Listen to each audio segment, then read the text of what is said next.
I've always found it super interesting to see what kind of apps and programs other people use in their business to be more productive. So I thought, why not share what kind of programs I use and how I use them in my business? So without further ado, let's get into it. All right, so the first program I use in my business is Notion. And in Notion, I have my company wiki, which is kind of a hub where I store all of my resources and systems that I have in my business. And this company wiki makes it super easy for me to, first of all, find stuff myself that I use in my business, but also to be able to share stuff with my team. So in Notion, I have all of my SOPs. I have a content calendar where I have sort of a system where we pretty much automized a lot of my content creation and all of the communication between me and my team so that I don't have to write back and forth on Slack with my team members every time I need to create a new piece of content. So in this content calendar, we have this board view where I pretty much just have the whole workflow for creating content. And then when it's time for my editor and my thumbnail designer to get to work, then they will automatically get a notification on Slack every time I drag the piece of content over to the editing and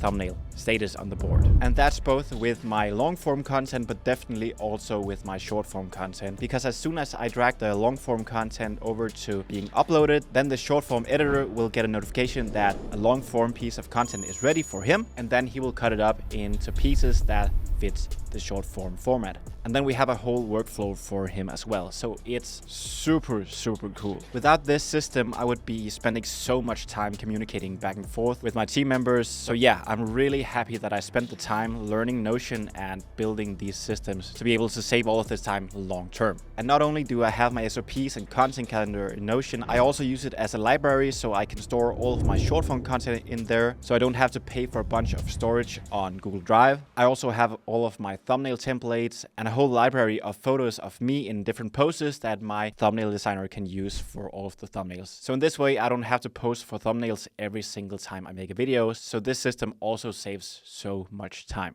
So if you don't yet have any systems like this in your business, or maybe you still use Google Drive and Google Docs for this, then I would definitely say screw that and switch to Notion. I know it's a bit of a learning curve, but you can get really far with using templates. And to be honest, you will learn it pretty quickly, and then on the long run, you will save so much time for the time you invest in learning Notion.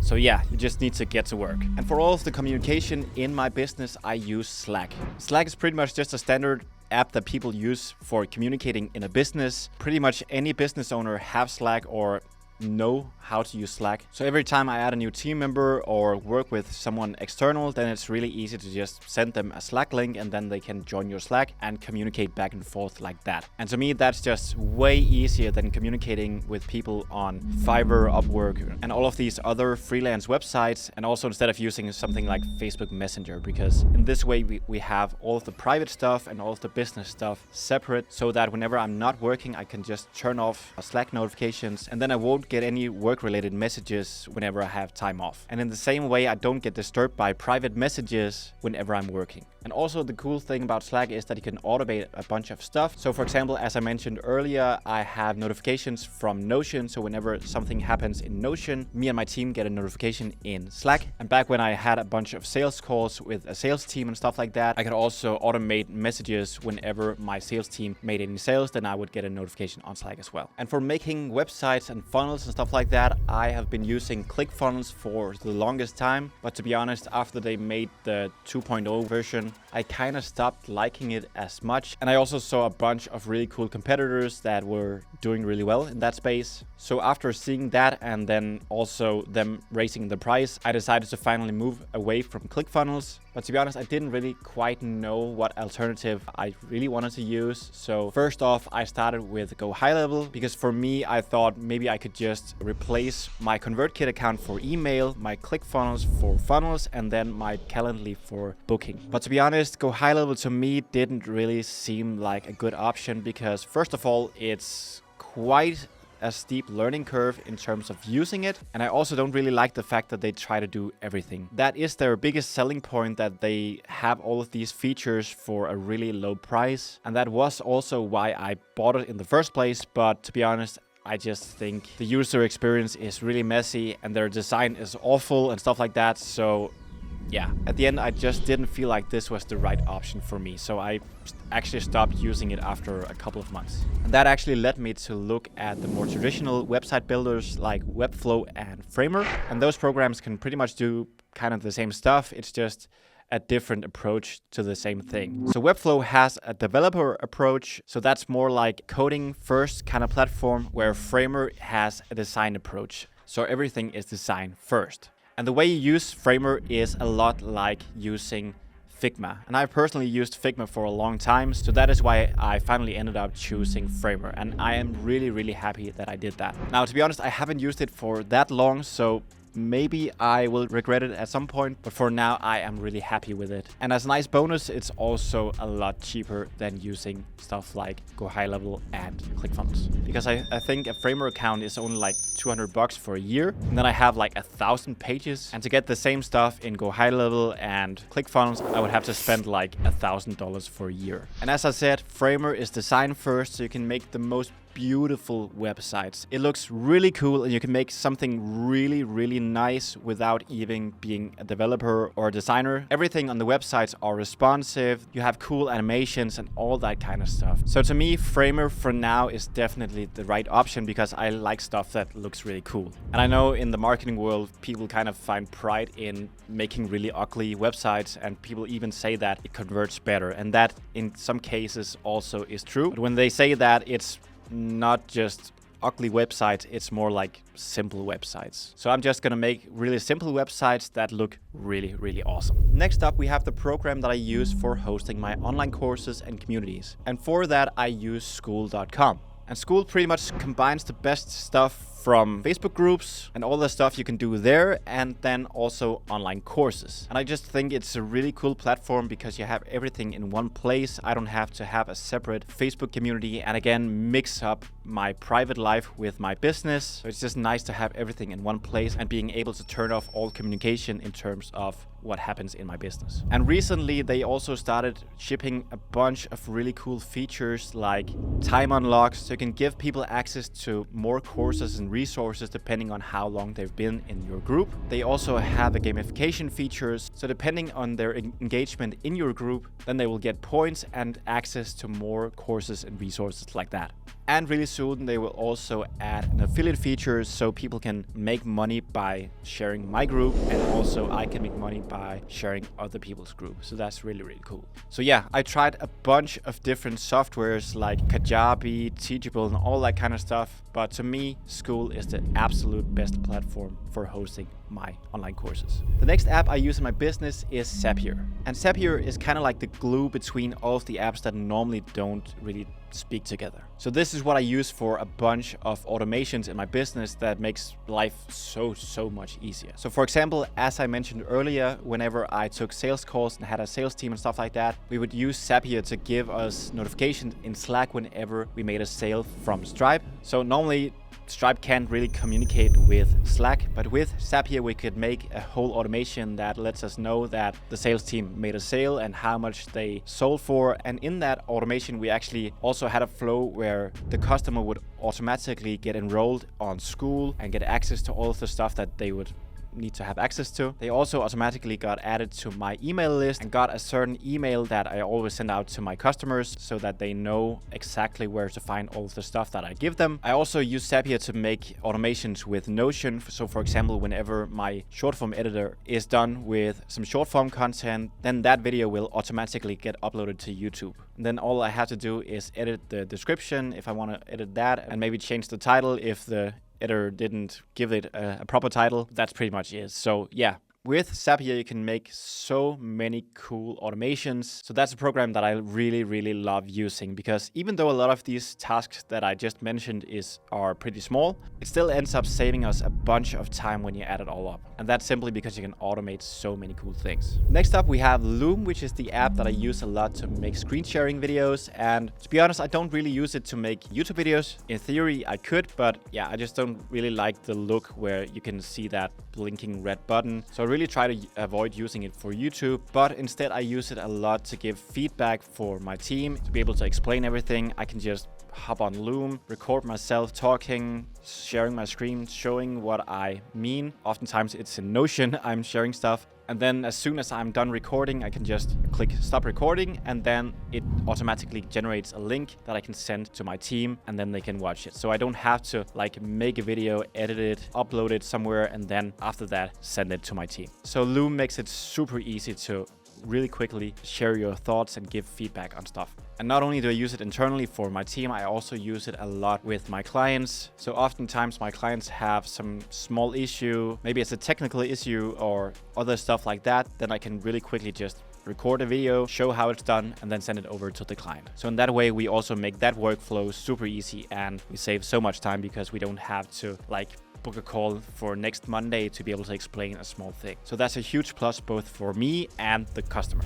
Next up, we have Frame.io, which is the app that I use for giving feedback to my editors. So whenever they are done editing my content, then they send it over in Frame.io, and then I can sit and watch it and then add comments on specific timestamps, and I can also draw and show in that way if there's something that I want to change. And this makes the feedback process so much easier, because if I didn't use that, then I would have to like download the file and then look through it and then make screenshots and draw stuff and all that kind of stuff, and then send them messages on Slack and telling them what timestamp I'm referring to and stuff like that. So yeah, the process would be so messy if I didn't have Frame.io. So if you're going to hire an editor at some point, then definitely start using Frame.io. The next app I use in my business is ConvertKit, that is now rebranded to Kit. And this is what I'm using for my email list. And if you don't already have an email list, then I would definitely recommend that you make one, because having a big audience on social media is one thing, but you don't own that audience. The different platforms can cancel you and stop giving access to your accounts and stuff like that. They own it all and you can't control it. So having that in mind, it is so important to have an email list, because that you actually own.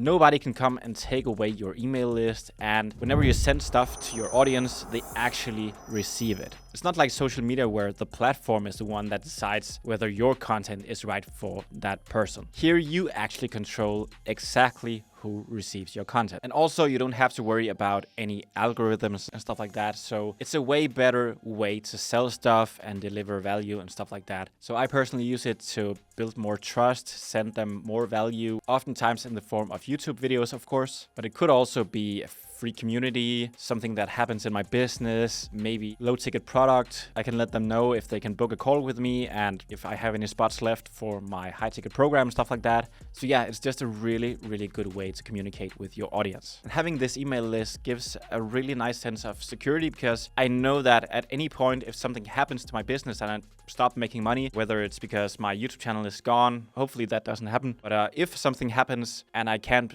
make any money elsewhere, then I can always send an email to my email list and sell something, and then I can start making money pretty quickly from that. And to give an example of just how effective this is, back when I ran my old high ticket program, I had a period of time in the holidays where things were pretty slow, and then I decided to send out an email and letting people know that I was the one taking calls and not my sales team. And just by sending one email, I booked 20 sales calls in a week. And I can typically convert around 25 to maybe 30, sometimes 40% of the calls into customers. So in that way, I turned a really slow week into a really, really busy week, which is just really awesome. And I tried a bunch of different softwares for email marketing, but to be honest, a lot of them are really messy. I started out with MailChimp, as a lot of people do. I also intended to use Go High Level when I switched to that, but to be honest, that was also really messy. Again, because they try to do everything at once.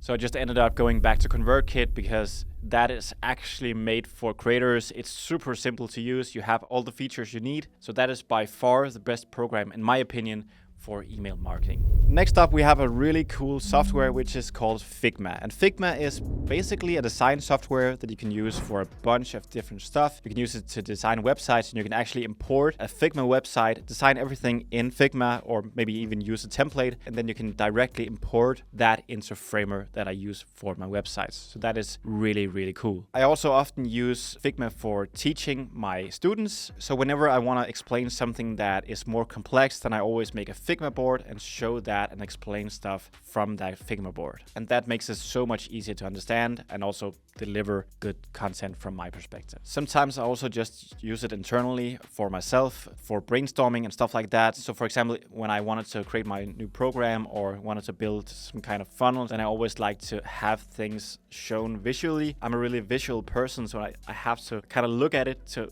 really go deep and remember stuff and really think it all through. And Figma is just a really cool tool to do that. And for processing payment, I am using Stripe, which is probably the biggest provider for taking payments. It's super easy to use and they have a really cool user interface and a really great app where you can see all your stats and stuff like that. So that is what I've been using for taking payments for subscriptions and also my high ticket programs. And as I mentioned earlier, I could glue Stripe together with other programs like Slack so I could get notifications whenever I made a sale. I could also automatically enroll people in my school community whenever my sales team or I made a sale. So they don't have to get access to all of my stuff in there. They can just send them a payment link and then all of the stuff will happen automatically. I also sometimes use PayPal if it's necessary, but to be honest, I don't really like PayPal. I really prefer Stripe, so I try to use that as much as possible. And earlier I mentioned that I was booking a bunch of calls for my high ticket program. And the way I did that was with Calendly.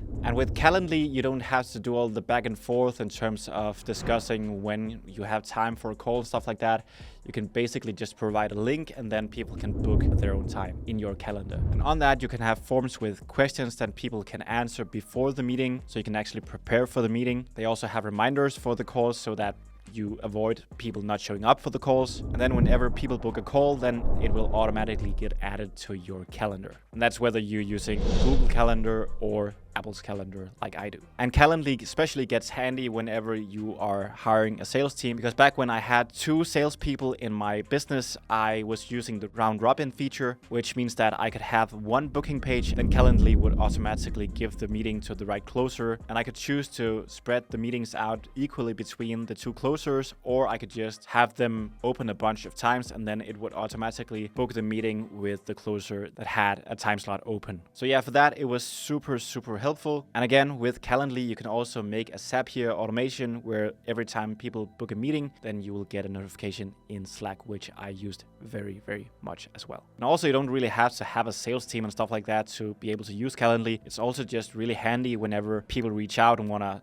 talk to me and network with me. I do that a lot. Then I don't have to talk back and forth with them and find a time that works for both of us. I can just send them a link and then they can just book a time. So yeah, I use it both when people reach out to me and want to network with me, and I also use it internally with my team. So whenever I want to hop on a call with them, they also book a time in my calendar from Calendly. And speaking of meetings, if you aren't booking as many sales calls in your business as you want to, then I would definitely recommend that you watch this video right here, because in that I break down my full funnel that I use to book a ton of meetings for my coaching business. With that, I was making around $20,000 to $30,000 a month consistently in revenue. So if you want to book more calls and make more money in your business, then click on that and then I'll see you in there.